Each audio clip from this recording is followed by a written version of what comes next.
Oh yeah. Oh yeah. Give me that fucking money.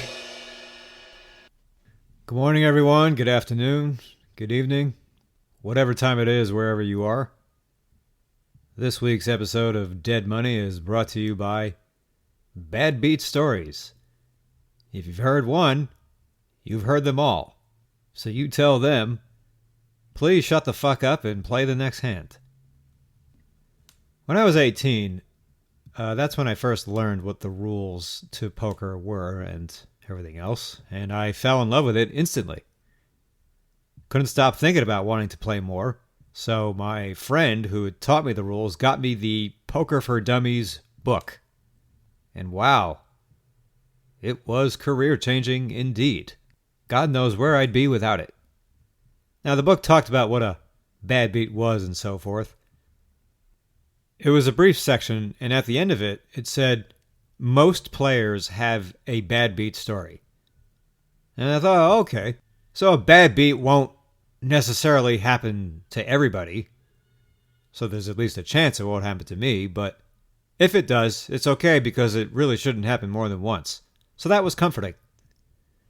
Anyway, so I got some hand histories and some more stories for you today. One specific opponent this past week gave some really expert analysis on their decision-making in between some of the hands I played with them, and I wouldn't want you to miss that.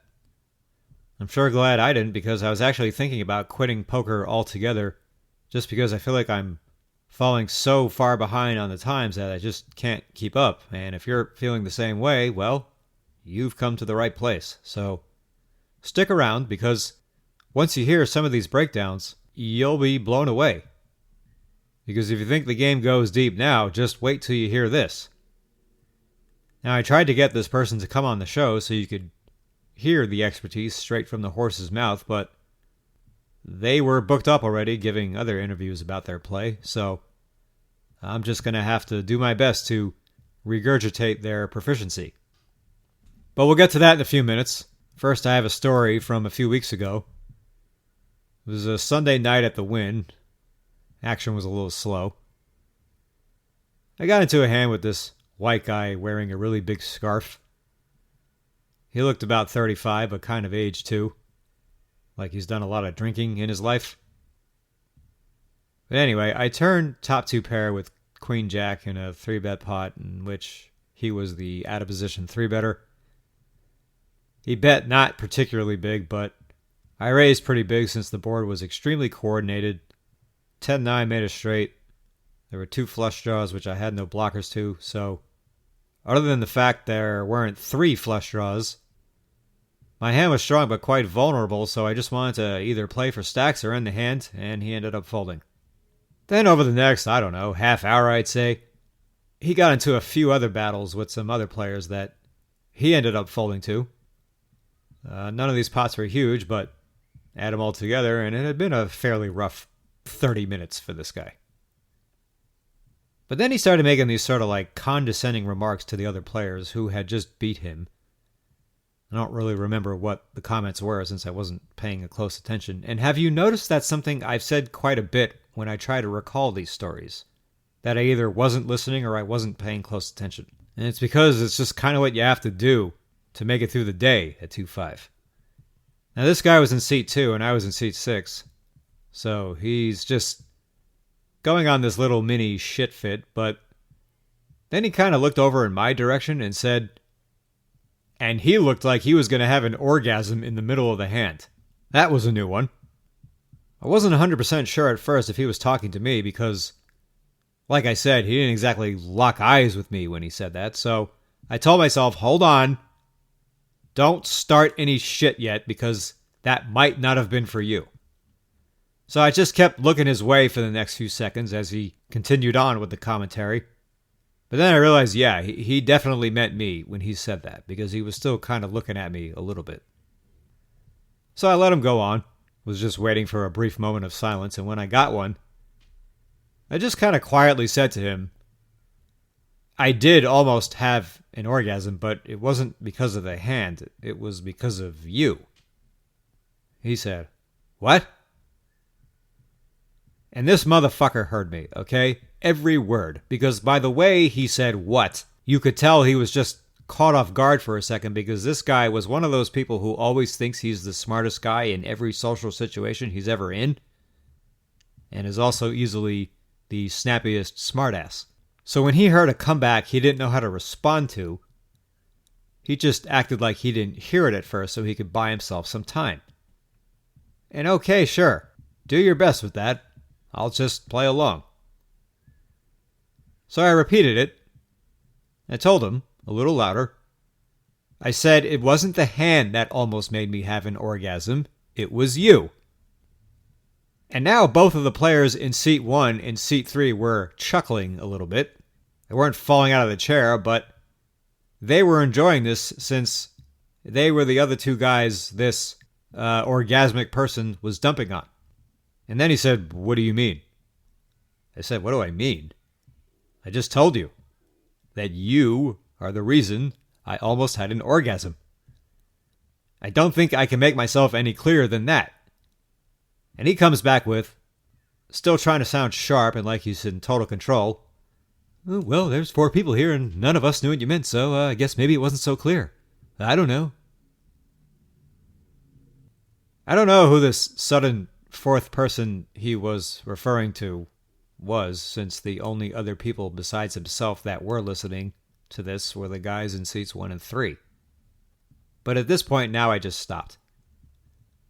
I didn't need any more of this because I've already gotten the better of this exchange. And I can relate to his position. I've tried being the big and bad smartass before, only to have someone top me. And when that happened, I did exactly what he did. I tried to sound like I was still in charge by quickly coming back with something else, except what I said made absolutely no sense. So that was the end of this. And I was thinking more about this later that night, and I was wondering, why do I engage this kind of stuff as often as I do? Now, it's true, I don't instigate with people. But when someone instigates with me, I'm often ready to act. And there's a few reasons why. First of all, as a New Yorker, I have a lot of faith in my smart-ass prowess. It's almost like part of the culture of being someone who's from the Northeast. And I take these little confrontations as like, they want to talk shit, they want to see what you say, so it's like they're challenging me. And yeah, I can ignore them, but it's hard to ignore everything because of how often these things happen. But the biggest reason I engage with these situations is this. I'm already in a poker game. My mindset is already to fuck with you as much as I can so I can make money. But it's just like, all right, if playing cards isn't enough for you and now you have to open your vile mouth on top of it, then all right, I'll see if I can beat you that way too. Looked like I was going to have an orgasm in the middle of the hand. That's inspiring. The next time I'm sucking a guy off, I'm going to tell him after he fills my mouth that while I was filleting him, he looked like he wanted to check raise me all in. Okay, so now we'll do the hand histories with the brilliant commentary from the opponent I'd mentioned earlier. So this was over the weekend, and there was this white woman in the game, probably in her 50s. It wasn't the woman who called me a misogynist. She was much nicer than her. But she definitely thought she had either a PhD in poker or at the very least a master's. About 5 minutes after joining the game, she started lobbying for the straddle, and her reason was, then we can at least all make money instead of having it just go into the drop, meaning the rake. So that was the first nugget she supplied for us. I don't remember the last time I was in a game where everyone was winning, but apparently this is the trick into making that happen. Just raise the stakes. And naturally, since none of us showed up to lose, we followed her lead and put the straddle on for the rest of the day. But after about 15 minutes, she flopped bottom 2 pair against top set. She got $1,500 in, and she lost. But she took it well. No complaining. She said nice hand. And then she reloads with another $1,500. Then comes a hand where 2 guys limp. I've got pocket 2s on the button, and I raise to 55. She defends her straddle, and The other two folded, so we go heads up. Flop comes Jack 7-6, two hearts. I did not have a heart. Doesn't really matter if I do, although I guess I'd be better off with one than without one. But she donks into me, betting 55, under half the pot. And I really hated the situation since my hand is trash, but it's very unlikely she has a huge hand right now, and there's plenty of turns and rivers that may slow her down. And even though we know she's stuck, she wasn't tilting or really doing anything that would indicate she's about to just call it off really light, so I called. Maybe I can find a way to win this later. The turn is the Queen of Hearts, and that's just the kind of card I was hoping for. But she bets again. $80, which is only 1/3 of the pot. And this relatively small bet is, in all likelihood, just a panic defensive bet. She doesn't want to check and be put in a spot, so she uses this small size thinking it'll deter me from raising her. And I still wanted to raise her, but it's annoying because I really can't think of a worse hand to bluff with than the one I have. But all your wildest outside-the-box decisions are always going to be against fish because they make so many egregious mistakes. Crappy players play crappy hands crappily. And I'd been kind of quiet for a while, so sure, honey, I'll bite. Maybe she'll give me credit if I go for it. I raise her to 280, and I'm probably just going to pile the river if she calls. Instead, she does me a favor and instantly goes all in for lots of money. Okay, nice hand. I fold. She shows me the ace of hearts and proudly says, ace high. I said, I know. Whenever someone who isn't good at poker shows you half a bluff, they've effectively shown you the nuts. I thought at first maybe there's some chance she only had ace-jack with the ace of hearts, but if she did, I think she'd have shown both cards. So she most likely just has the nut flush. But I still don't mind my bluff, even with this pathetic hand I'm holding, because if she had turned a flush that wasn't the nuts, I think she would have bet a lot bigger for fear of another heart coming. And then I have just folded. But because she had the nuts, she sized down because she doesn't want me to fold. It's okay, though, since oftentimes this defensive-looking size she used is what I think it is, and then when you put the hammer down, they just fold. Or they have the nuts. Then the seat on her left opened up, so I grabbed it. It's her straddle. I raised 35 under the gun with ace-jack offsuit. It folds to her, and she calls. The flop comes ace-king 7 with two hearts. I did not have a heart. She started to reach for some chips, but then she checked. So she probably has something she wants to play, so I bet 60. And she's thinking and thinking for a few seconds. Then she shows me the 4 of hearts and folds. She said, I have a flush draw, but it's small. It's not worth it. I said to her, you folded a flush draw? She said, yeah, I was looking for a low board. So she defended her straddle with presumably 4-2 or 4-3 of hearts against the under-the-gun raiser, which is already way too loose. Then she catches the good fortune of actually flopping something that has a chance of becoming a big hand. But then she just folds it immediately to one bet. And I really don't think she was lying, because who would think to make up something like that, and why? What would she gain? Then a little while later, I'm under the gun and I have aces. I make it 40. The guy to my left calls and she calls her straddle. Flop is 8-7 deuce, 2 hearts and a diamond. I have the ace of hearts. The pot has 120. I bet 70. First guy folds, and she's thinking and thinking, and then she shows me the jack knight of diamonds and folds that as well. And when she did, she added, I didn't like it. She had 2 overcards, a backdoor flush draw, a gut shot to the nut straight. Granted, only 3 over 4 straight cards would have actually given her the nut straight, but either way, I mean, yeah, this isn't the strongest hand in the world, but we both got a lot of money left. And there's a lot of turn cards she won't mind seeing, but she didn't like it. Okay. Now we're really getting into the advanced part of her thinking. This next hand, I have King Jack offsuit in the big blind. It folds to her small blind, and she makes it 35. Now, I was a little concerned at first, and plus there's still the straddle player attack behind me, but he wasn't any good. So it's one of these spots where I have three choices, but I don't like any of them. But whatever. I call because sometimes it's just like, just have a little fucking faith in yourself to play post-flop in position on at least her. And plus it may go heads up anyway.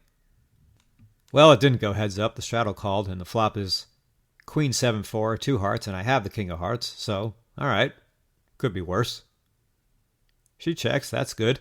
I bet 55, which is a little unconventional with the player behind me, but like I said, he's no better than she was, so if he calls, I think I can navigate the turn and river against him without getting my throat cut. But he folds, and now the lady calls. The turn is the Jack of Hearts. Ha. That's a beautiful card. She checks, and this is the perfect card to check back and then value bet most rivers. The action does go check, check. The river was a brick. She checks. And I forgot what size I bet, but probably no more than 40% of the pot. She calls. Yeah, baby. Nope, she wins with ace-jack, no heart. So when she flopped a small flush draw out of position heads up, she just folded to one bet when I just so happened to flop top pair.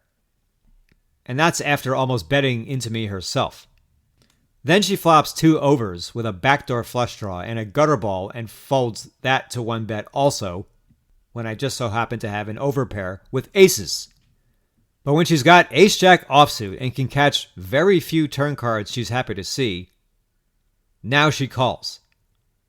And she just so happens to now have my hand dominated, and she just so happens to catch the perfect 2-outer on the turn that's going to get me to even more trouble. I mean, what the hell is going on right now? She folds these other 2 spots that had undeniable potential to where a monkey would know better than to fold, okay? A monkey. But when I bet the flop of Queen 7-4 rainbow not only into her, but also into the straddle, whose range is almost entirely unknown, now ace-jack offsuit with no backdoor flush draw was good enough to continue. It's like she knows what my exact 2 cards are every time. Next hand, it folds to her button. She raises the 25. I've got ace-king, and I make it 115. Not going to tell you right now if my hand was suited or not, because it doesn't fucking matter. She thinks about it and calls. The flop was about what you'd expect. It comes Jack 5-4 rainbow, so I have air. My hand was unsuited, by the way, since I'm sure you're dying to know. And I'm not a solver. You know, I don't study poker that way, so I don't know what the optimal bet size should be here, but I bet about half the pot going 115, and I'm already bracing myself for a potential triple barrel bluff jam on the river should it come to that, but one thing at a time. She's thinking for a little bit and raises me to 500. Okay. Thanks again. This is now the second time she took away a potential huge bluff I was about to run, and she shows me pocket 4s for a set. Then she said after, I thought you had an overpair, and I just wanted to end the hand. I've lost to higher sets in that situation so many times. Then she knuckled the table and said, nice hand. And she wasn't trolling at all. She was nice the whole day. So I feel a little bad, shitting on her like this, but not bad enough, so I'm just going to keep doing it. So I said to her, me? You had the nice hand. I didn't win. Why are you saying nice hand to me? When's the last time you lost a pot to somebody, any size pot, where they had any hand, and they said nice hand to you? Has that happened to you recently? So she and I had one last hand. I have pocket 2s under the gun. I make it 35. She calls from the straddle. It comes 8-6-3, 2 hearts. I think I had a heart this time. She check calls 70. And I was planning to barrel a lot of runouts since we know her range is kind of all over the place, but that she's not going to slow play anything big. Then the turn comes a 7, which is a pretty bad card for me to double barrel since it can help her in a lot of different ways. But then I thought, well, every time she either has or could have a hand that's supposed to call, she folds, so fuck it, I'll just torch it this time. I go slightly over pot, betting 235. She's thinking a little and says, "You want me to fold?" Now I'm thinking, oh my God, look what I've created.